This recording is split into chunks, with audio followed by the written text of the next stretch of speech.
The white guest in the $1,000 suit looked down at Keisha Williams with disgust. He deliberately dropped his coffee cup on the freshly mopped marble floor, dark liquid spreading across her night's work.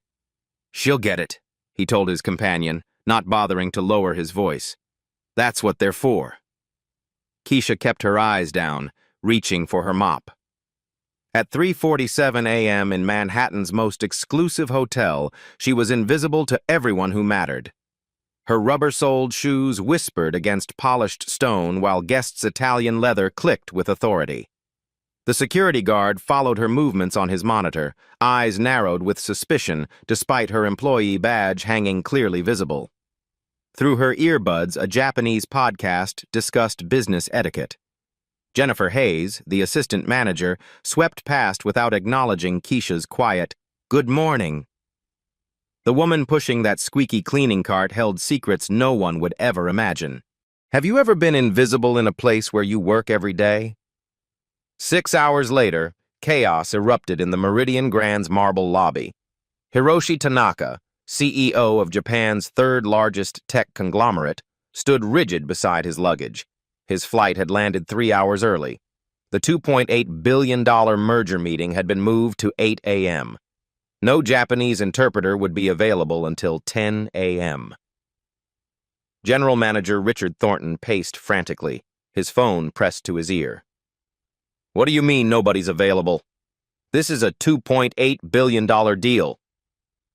Tanaka spoke rapidly in Japanese to his assistant, his voice carrying frustration and disappointment. The words cut through the morning air like a blade. Jennifer Hayes approached Thornton with fake concern. "Maybe we should call that Japanese restaurant downtown. They might know someone who speaks the language." The security guard eyed Tanaka's assistant suspiciously, demanding to search his briefcase for the second time. At the front desk, the clerk spoke slowly and loudly to Tanaka in English, as if volume could bridge the language gap. "Sir, do you understand? Breakfast is 7 to 9. Keisha finished replacing trash liners in the executive lounge. She was 30 minutes past her shift end, but the morning crew hadn't arrived. As she pushed her cart toward the service elevator, Tanaka's voice reached her ears. In perfect Japanese, he was saying, "These Americans show no respect. How can we trust them with our legacy? They cannot even arrange basic communication. This merger was a mistake." Keisha stopped. Her heart raced. Years of staying invisible had taught her to keep walking, to mind her own business, to remember her place. But those words... She understood every syllable. She looked at the service elevator, then at the executive area where Tanaka stood isolated in his frustration. The same marble floors she had mopped for 3 years stretched between them like an ocean. Thornton's voice cracked with desperation. "Sir, please, just give us 2 more hours. We'll find someone qualified." Keisha took a deep breath. Her hand trembled as she left her cleaning cart beside the elevator. For the first time in 3 years, she walked toward the executive area as herself, not as the invisible woman who cleaned it. Keisha approached slowly, her heart hammering against her ribs. Every instinct screamed at her to turn back, to return to the safety of invisibility. She stopped 3 feet from Tanaka and bowed slightly the proper 15-degree angle for business introductions. In fluent Japanese, she spoke with perfect pronunciation and formal honorifics. "Tanaka-san, I deeply apologize for this inexcusable inconvenience. May I humbly assist while proper interpretation services are arranged?" The lobby fell silent. Tanaka's eyes widened. His assistant's briefcase slipped from his hand, hitting the marble with a sharp crack. Thornton's coffee mug froze halfway to his lips, his mouth falling open in shock. Jennifer Hayes stopped mid-conversation, her face twisting from surprise to disbelief to something darker. "Where did she learn that?" she whispered loudly to the front desk clerk. "Did she even graduate high school?" The security guards exchanged glances that said the same thing. Did the cleaning lady just speak perfect Japanese? David Mitchell, the lead attorney for the American side, had just walked through the glass doors. He took one look at Keisha standing in the executive area, and his face hardened. "What is housekeeping doing here?" A white guest nearby nudged his friend. "I didn't know they taught that in the ghetto." But Tanaka stepped forward, his posture shifting from frustration to respect. In Japanese, he responded, "Your honorific usage is impeccable. Do you understand, Keigo?" "Yes, Tanaka-san. I studied your business culture extensively. Would you prefer to discuss the morning's arrangements in Japanese while we resolve this situation?" Keisha's hands remained steady as she explained the hotel's amenities in flawless Japanese. She discussed the cultural differences between American directness and Japanese indirect communication. When Tanaka tested her with complex business terminology, market penetration, regulatory frameworks, intellectual property, she responded without hesitation. "You understand the concept of nemawashi?" Tanaka asked, using a term that had no direct English translation. The behind-the-scenes consensus building that happens before formal meetings. It's essential for maintaining way group harmony while allowing face-saving adjustments to proposals. Tanaka's assistant pulled out his phone and started recording. He had never seen an American demonstrate such deep cultural understanding. Jennifer's face flushed red. She marched over to Thornton and hissed, "This is insane. She's housekeeping staff. What if she makes an error? What do we really know about her background?" David Mitchell crossed his arms. "I'm not comfortable with someone like her handling confidential information. This is highly irregular." A corporate executive's voice crackled through Thornton's phone. "Are you seriously considering using the cleaning lady for a billion-dollar negotiation?" But something had shifted in the marble lobby. Hotel staff gathered at the edges, whispering. The front desk clerk stopped pretending to work on her computer. Even the skeptical security guard leaned forward to watch. Keisha explained the proper protocol for business card exchange, demonstrated the correct way to accept gifts with both hands, and described why American small talk could be interpreted as disrespectful time-wasting in Japanese business culture. "Your knowledge extends beyond language," Tanaka observed. "You understand our heart." "Language is just the beginning, Tanaka-san. True communication requires understanding the spirit behind the words." For 30 seconds, nobody moved. The morning sun streamed through the hotel's floor-to-ceiling windows, casting long shadows across the marble floor. The woman who had been invisible for 3 years stood in its center, no longer hidden. Jennifer's whisper cut through the silence. "This can't be real." David Mitchell shook his head. "Lucky coincidence. Anyone can memorize a few phrases." But Tanaka bowed, a gesture of respect that made every person in the lobby understand they were witnessing something extraordinary. "Miss Williams," Thornton finally managed, "how did you—" The question hung in the air like a challenge. 3 years of being ignored, of having her intelligence dismissed, of being seen as nothing more than her uniform, all of it condensed into this single moment. Keisha looked around the lobby at the faces staring at her. Some showed genuine amazement. Others revealed the uncomfortable realization that they had been wrong about someone they saw every day. She had spent years learning to be invisible. Now, for the first time, she was being seen. But the hardest test was yet to come.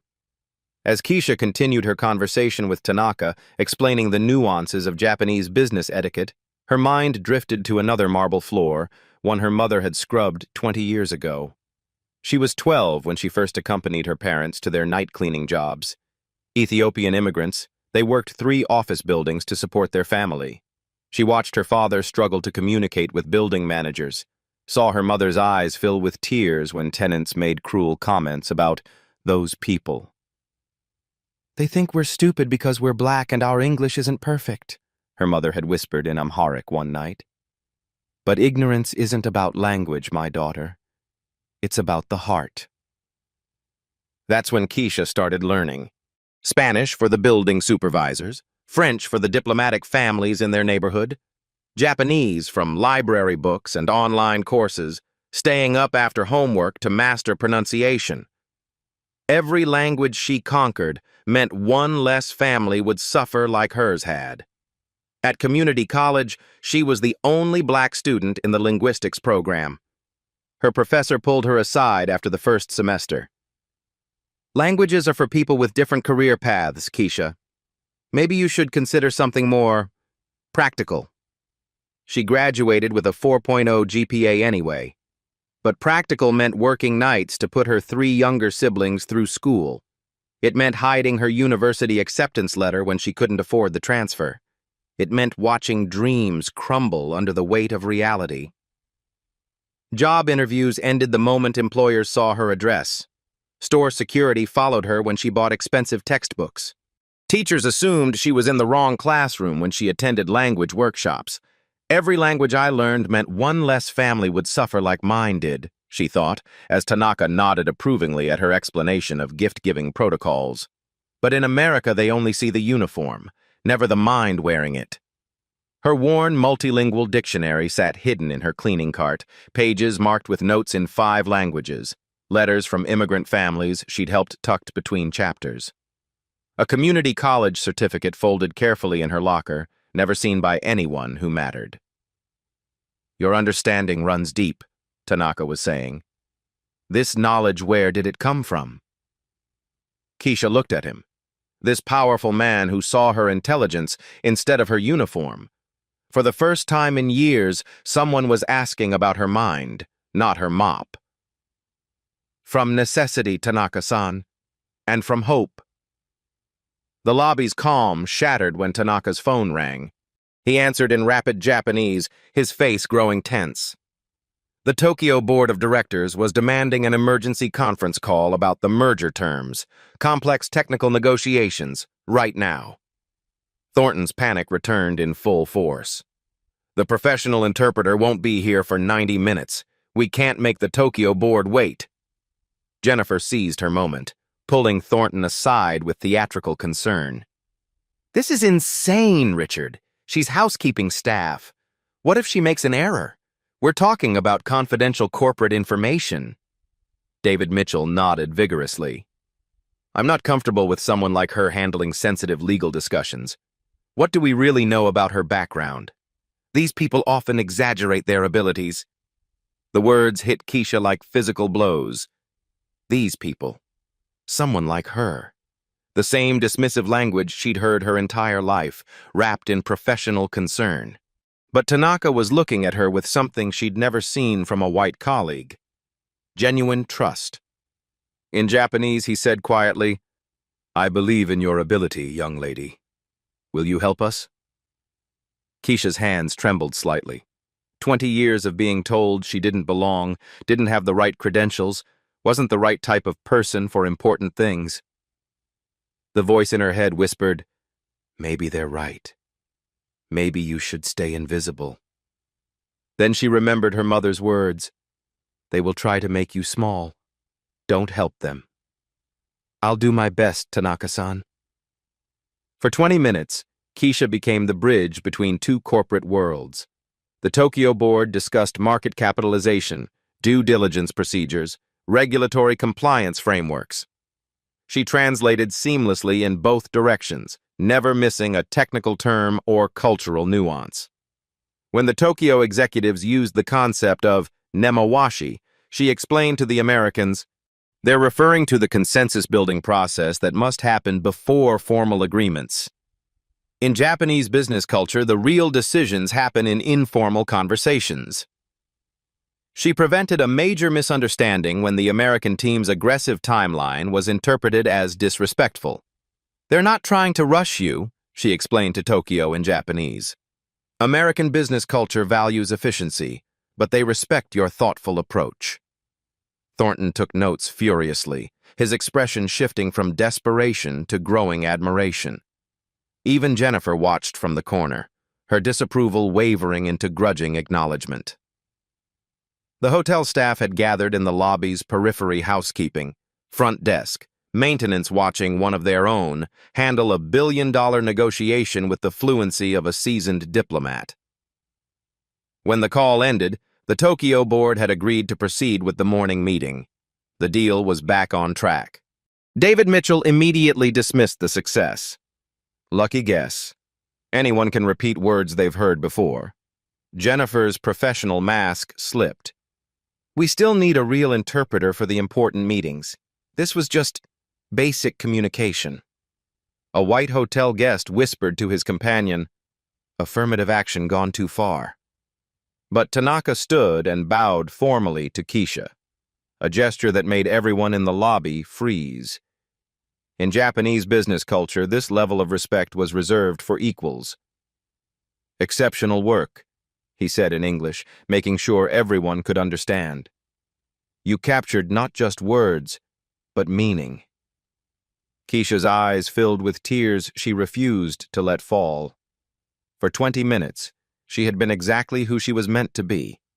Not invisible, not limited by others' assumptions. Just herself. But she could feel the resistance building, the whispers, the doubt, the determination to put her back in her place. The real test was coming. Jennifer Hayes waited exactly 3 minutes before cornering Thornton near the executive elevators. Her voice carried the practiced authority of someone who knew how to make discrimination sound professional. Richard, we need to talk. Privately. She led him into his office, closing the door with deliberate firmness. Keisha was emptying the trash outside when Jennifer's voice rose just loud enough to carry through the thin walls. She's housekeeping staff, Richard. This isn't about her background, but we can't have someone with no credentials representing the Meridian Grand. What do we really know about her? Did she even finish high school? These people often exaggerate their abilities to get ahead. Thornton's response was muffled, but Jennifer's voice grew sharper. I'm thinking about liability, about corporate policy. We have procedures for a reason. David Mitchell's arrival made everything worse. His expensive shoes clicked against the marble as he joined the impromptu meeting. His voice carried clearly. I won't risk my career on some diversity hire playing interpreter. We need someone with proper credentials, someone reliable. You know how these people are, probably learned some phrases online and thinks she's qualified. Keisha's hands shook as she slowly emptied the waste paper basket. 3 years of invisible nights. And now she was hearing exactly what they thought of her. The phrases cut deep. These people. Diversity hire. Not qualified. Jennifer's voice took on a conspiratorial tone. The black maid playing professional translator? Richard, what if she makes a mistake? This is what happens when we lower standards. Through the glass walls, Keisha could see them pointing in her direction. Jennifer's animated gestures. David's dismissive head shakes. Thornton looked uncomfortable but not defending her. She caught her reflection in the executive bathroom mirror, the same one she'd cleaned hundreds of times. Her uniform looked shabby against the marble and gold fixtures. For a moment, she saw herself through their eyes, just another black woman who didn't belong in their world. The voices in her head joined the chorus from the office. Maybe they're right. Maybe you don't belong here. Maybe you should go back to being invisible. She remembered every job interview that ended with "we'll call you" when they saw her address. Every store security guard who followed her through aisles. Every teacher who assumed she was in the wrong classroom. Her mother's face appeared in the mirror beside her own weathered hands, tired eyes but unbroken spirit. They will try to make you small, my daughter. Don't help them. Your worth isn't determined by their blindness. Keisha straightened her shoulders. She thought about the immigrant families in her building who depended on her translations. Her siblings counted on her to keep working so they could stay in school. The 20 minutes when she had been exactly who she was meant to be. Jennifer emerged from the office with David, both looking satisfied. They walked past Keisha as if she didn't exist. Problem solved, Jennifer muttered to David. Back to proper protocols. But as they passed, Keisha made a decision. She wouldn't argue. She wouldn't defend herself with words they'd never believe. She would do what she'd always done. Prove herself through excellence.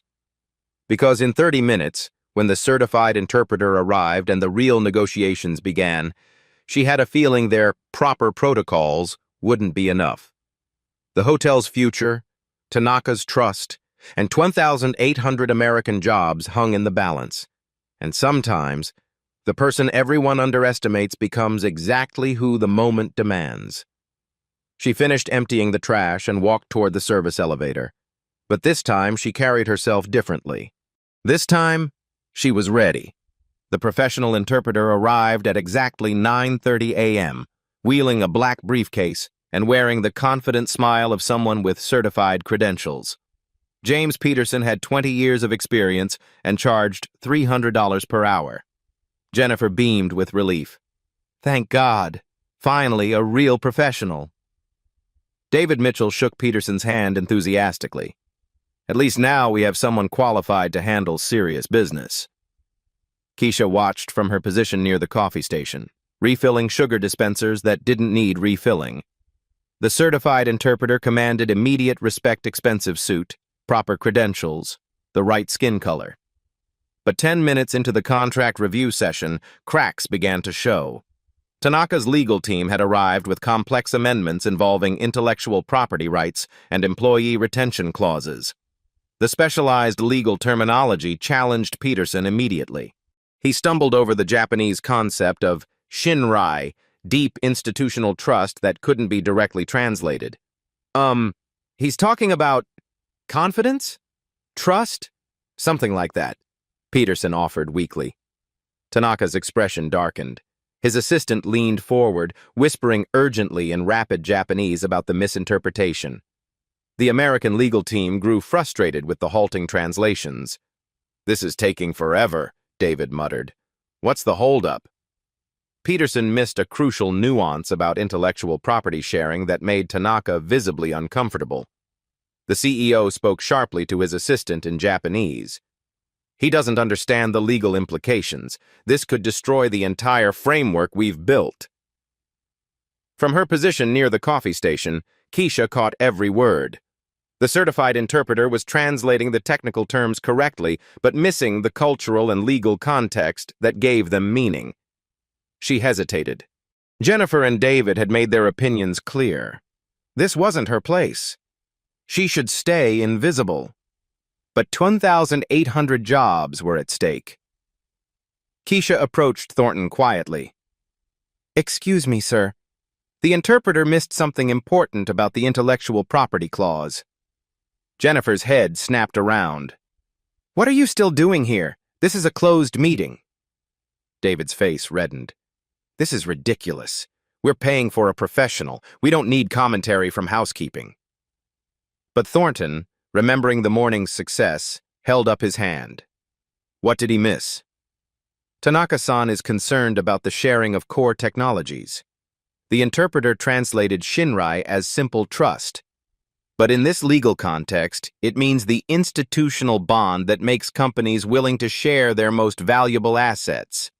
Without that understanding, the Americans sound like they're asking for trade secrets without offering equivalent protection. Peterson's face flushed. I understood the general meaning. Tanaka had been listening carefully. In English, he said, Miss Williams is correct. The interpretation was technically accurate but culturally meaningless. The room fell silent. The certified professional had been corrected by the hotel cleaning lady. Just beginner's luck, David muttered, but his conviction was shaking. Anyone can get lucky once, Jennifer added, but she was avoiding eye contact. Thornton made a decision that surprised everyone, including himself. Keisha, would you assist Mr. Peterson for the remainder of the session? This is highly irregular, David protested, but Tanaka nodded approvingly. Two perspectives will ensure nothing is lost in translation. For the next hour, Keisha worked alongside the certified interpreter, catching nuances Peterson missed and explaining cultural contexts that prevented misunderstandings. When Peterson struggled with regional dialect from Tanaka's Osaka-based legal advisor, Keisha seamlessly bridged the gap. The contract language was revised successfully, deal momentum restored. The American legal team, despite their prejudices, found themselves grateful for insights they wouldn't have gained otherwise. Peterson quietly asked Keisha for her contact information. "You should consider certification. Your cultural knowledge is exceptional." Jennifer and David exchanged uncomfortable glances. Their proper protocols had nearly derailed a billion-dollar deal. But Keisha knew this was just the beginning. The real test was coming. During the coffee break, Thornton approached Keisha for the first time in 3 years with direct eye contact and purpose. He had watched her work alongside the certified interpreter, seen her prevent multiple misunderstandings that could have cost millions. "Keisha," he said, using her name deliberately, "I need to speak with you." To speak. They walked to a quiet corner of the executive lounge, a space she had only entered to clean. Now she sat in one of the leather chairs she had vacuumed countless times. "I've been in hospitality for 20 years, Thornton began, his voice carrying genuine remorse. "I've worked with certified interpreters from top agencies in New York, London, Tokyo. Your cultural understanding surpasses them all." He paused, looking uncomfortable. "I was wrong about you, completely wrong, and I apologize." Jennifer watched from across the room, her jaw tight with disapproval. She marched over before Keisha could respond. "Richard, this sets a dangerous precedent. What's next? Letting maintenance handle accounting? We have protocols for a reason." Her words revealed everything. The deep-seated belief that certain jobs belong to certain people, that crossing those lines threatened the natural order. But Thornton had made his decision. He pulled out his phone and called corporate headquarters, putting the speaker on. "I need to introduce someone who saved our most important deal this year," he told the regional executives. "Keisha Williams, our new Cultural Services Coordinator." The corporate executives were initially skeptical, their voices carrying the same doubt Keisha had heard all morning. But when Thornton explained how she had bridged a billion-dollar gap that certified professionals had missed, their tone shifted. Tanaka, who had been observing quietly, stepped forward. "If I may address your corporate team," he said formally, "Miss Williams demonstrates cultural intelligence that is rare in international business. I formally request her involvement in all future negotiations." He turned to Keisha with genuine respect. "I would be honored to write a recommendation letter for any position you seek. My assistant will connect with you professionally." The corporate executives, hearing a billionaire CEO's endorsement, quickly aligned their perspective. "We'll fast-track her promotion paperwork," one promised. Jennifer's resistance crumbled into bitter acceptance. "This won't last once corporate sees the big picture," she muttered to David Mitchell. But David had watched Keisha save legal complications he hadn't even noticed. His objections had become whispers. "I still think proper credentials matter," he said weakly. Thornton handed Keisha a temporary executive badge, the plastic card that would grant her access to floors she had only cleaned. "Your desk will be in the business center. We'll have business cards printed immediately." "Cultural Services Coordinator," he said, making the title official. "Salary commensurate with your value to this organization." Keisha's hands trembled as she accepted the badge. The same hands that had held mops and spray bottles now held the key to executive floors. She thought of her mother's weathered fingers, her father's bent back, her siblings counting on her to keep their dreams alive. For the first time in 3 years, she wasn't invisible. But as she called her mother to share the news, her voice breaking with tears of disbelief and gratitude, she knew the real test was still coming. The Tokyo board meeting that afternoon would determine whether this recognition was real or just a temporary anomaly in a system designed to keep people like her in their place. After the successful morning sessions, Tanaka found Keisha sitting alone in the hotel's small rooftop garden. She was reviewing notes, preparing for the afternoon's crucial board meeting. For the first time, she occupied guest space instead of cleaning it. "May I join you?" he asked in English, then switched to Japanese. "Or would you prefer to speak in your beautiful Japanese?" She smiled, the first genuine smile she'd allowed herself all day. Either language is fine, Tanaka-san.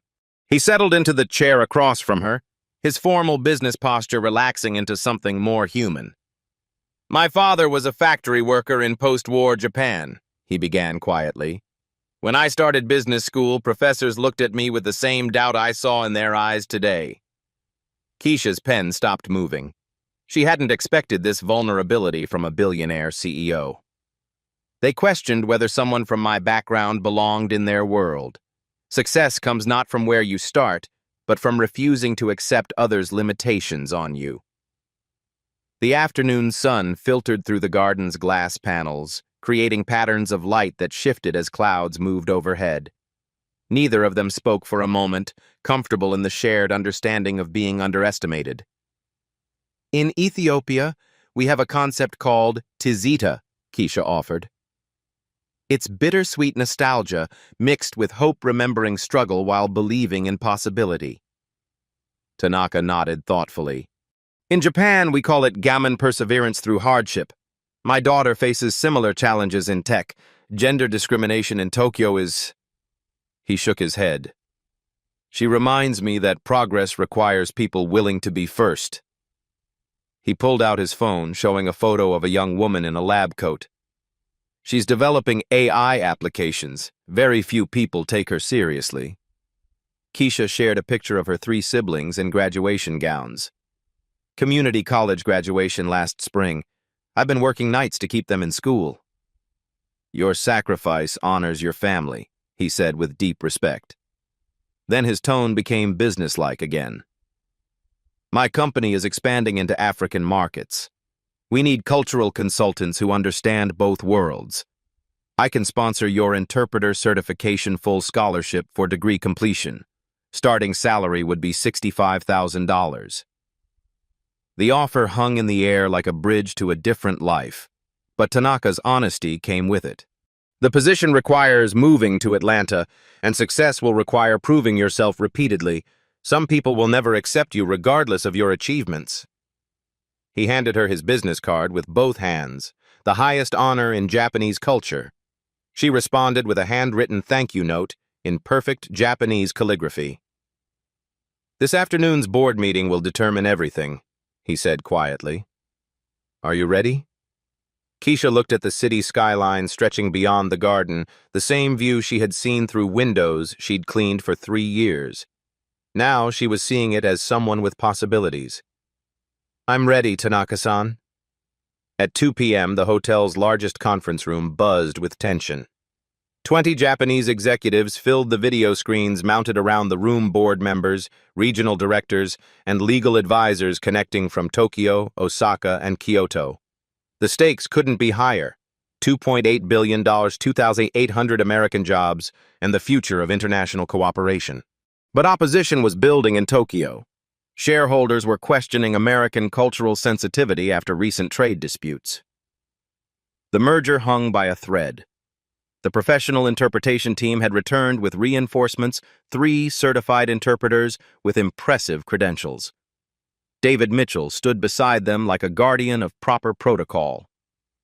Finally, we have adequate professional coverage, he announced pointedly, glancing at Keisha with barely concealed irritation.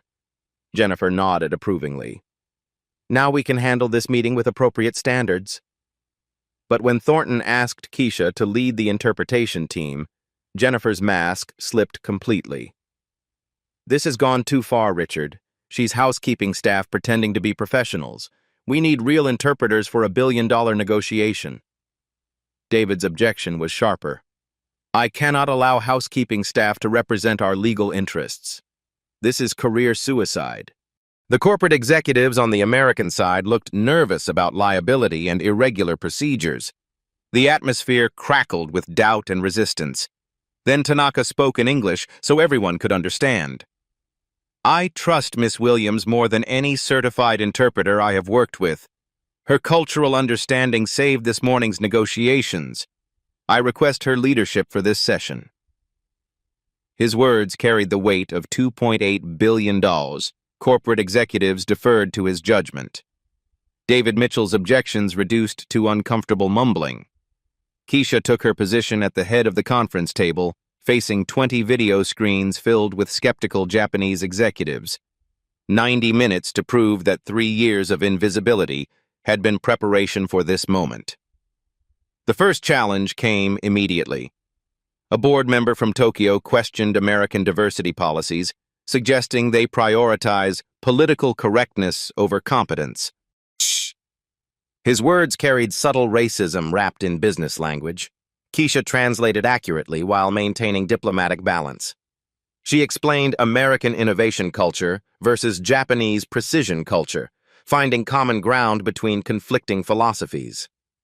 But the real test came 30 minutes in, when an elderly board member from Osaka began speaking in heavy Kansai dialect regional Japanese that differed significantly from Tokyo standard. The certified interpreters exchanged panicked glances. One whispered urgently to his colleague, "I can't follow this dialect." But Keisha seamlessly switched linguistic gears, capturing not just the words, but the cultural weight behind them. The elderly executive was expressing concerns about employee loyalty and corporate traditions that couldn't survive direct translation. "He's worried about preserving the company's soul during expansion," she explained to the American team. "In Kansai culture, business relationships are generational. He needs assurance that growth won't destroy the human connections that built the company." The elderly board member's face brightened with recognition. Through Keisha, he and the American executives began bridging a gap that standard interpretation had left unbridgeable.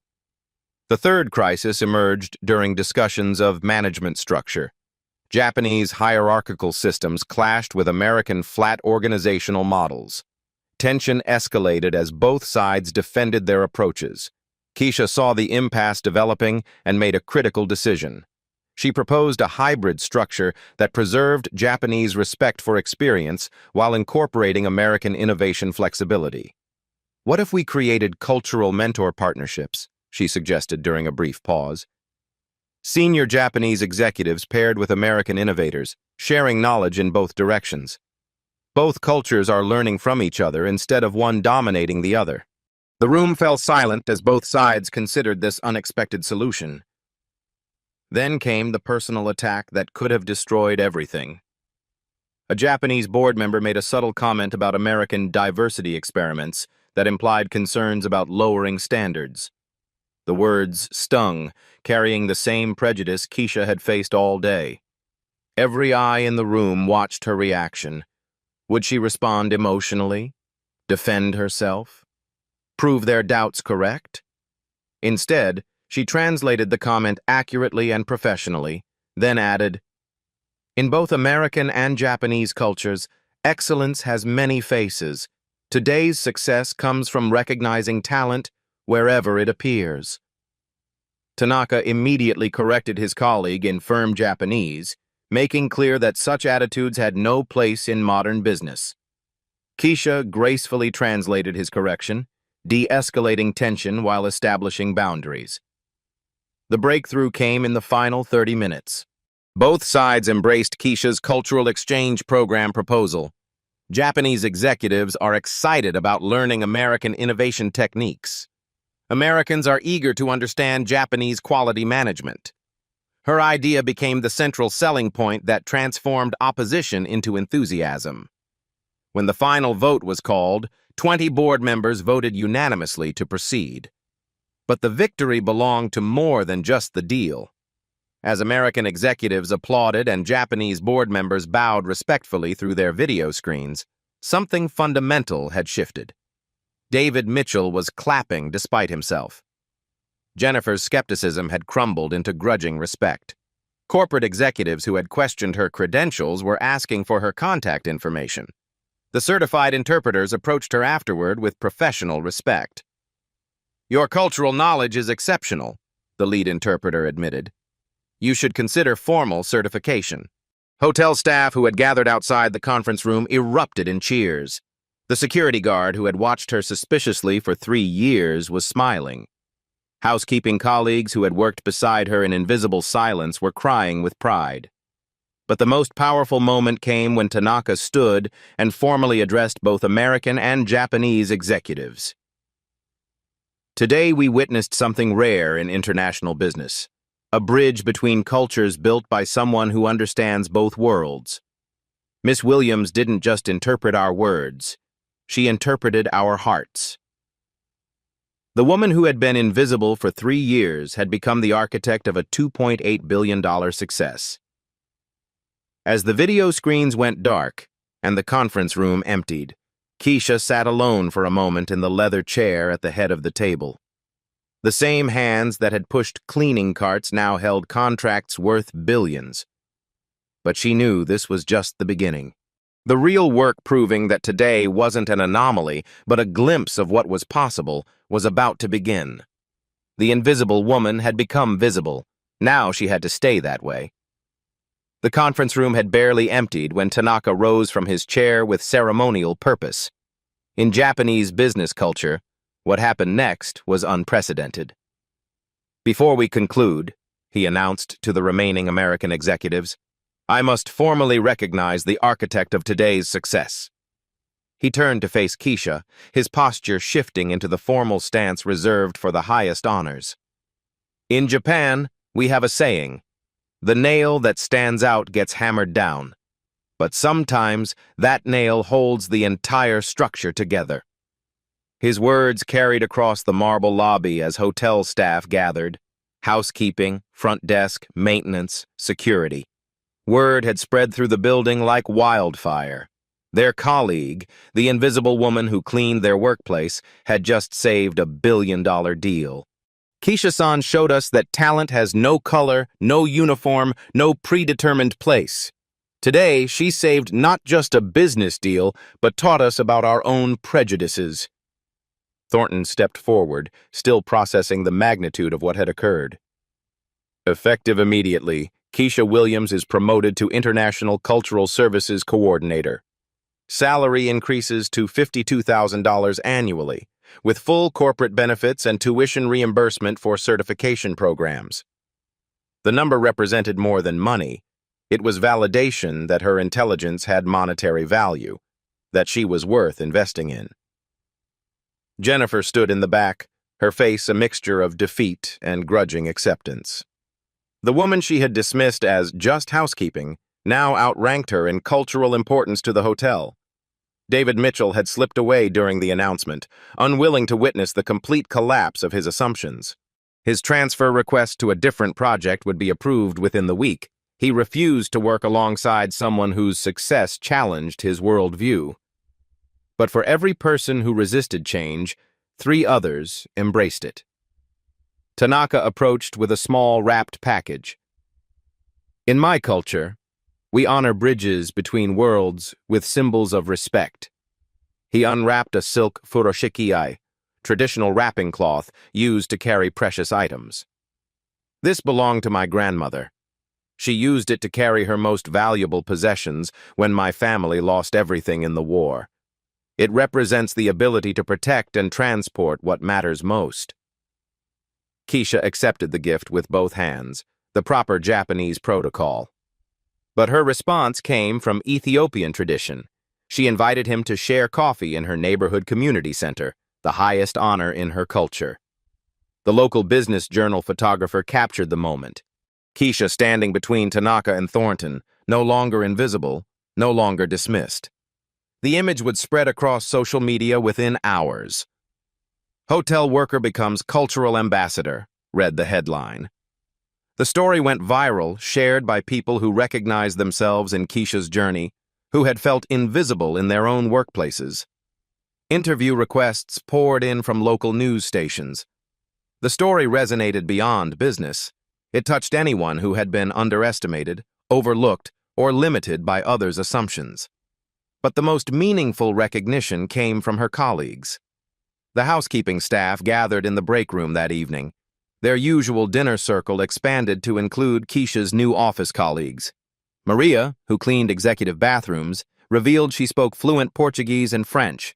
James from maintenance mentioned his accounting degree from Haiti. Thornton implemented the Hidden Talents Initiative within the week. Employee skill assessments revealed a multilingual workforce that had been hiding in plain sight. The hotel partnered with the local community college to provide certification courses and career advancement paths. 3 months later, Keisha's small office in the business center overlooked the same city view she had seen through windows she'd cleaned. Her desk held linguistic textbooks instead of cleaning supplies. Her computer showed correspondence with international clients instead of work schedules. The Meridian Grand became a model for hospitality industry workforce development.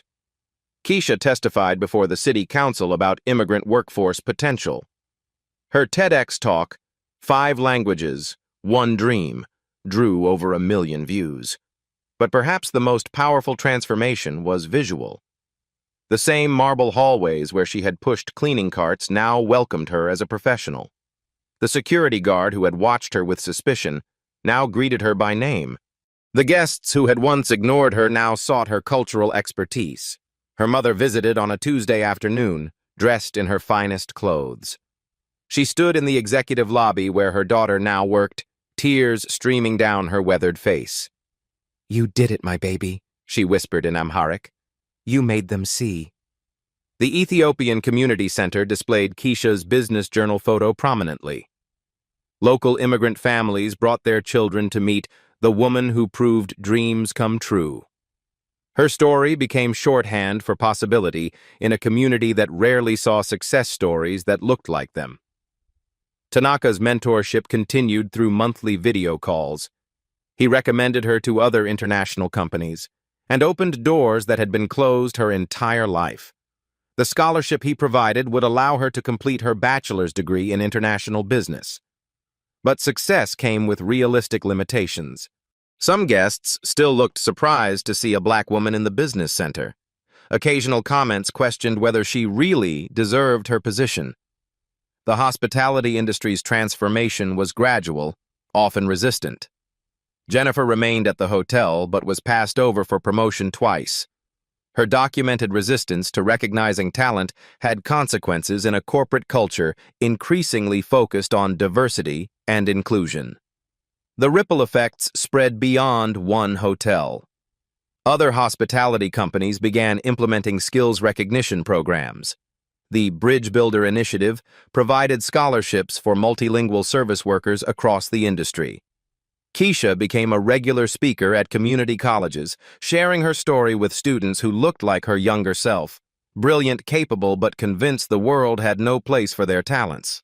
Standing in her office 6 months later, reviewing applications for the Cultural Services internship program she had designed, Keisha reflected on the journey from invisible to indispensable. The same marble floors, the same city views, the same building. But everything had changed because one person had been willing to see beyond uniform to intelligence, beyond position to potential.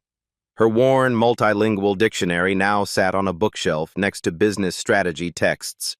The letters from immigrant families she had helped were framed on her wall, reminders that success meant more than personal advancement. It meant opening doors for others to walk through. The photo from that first day, Keisha standing between Tanaka and Thornton, hung in the hotel's main lobby under the heading Employee Excellence Stories. Below it, a simple plaque read, "Talent recognizes no boundaries." But the real measure of change wasn't in plaques or photos.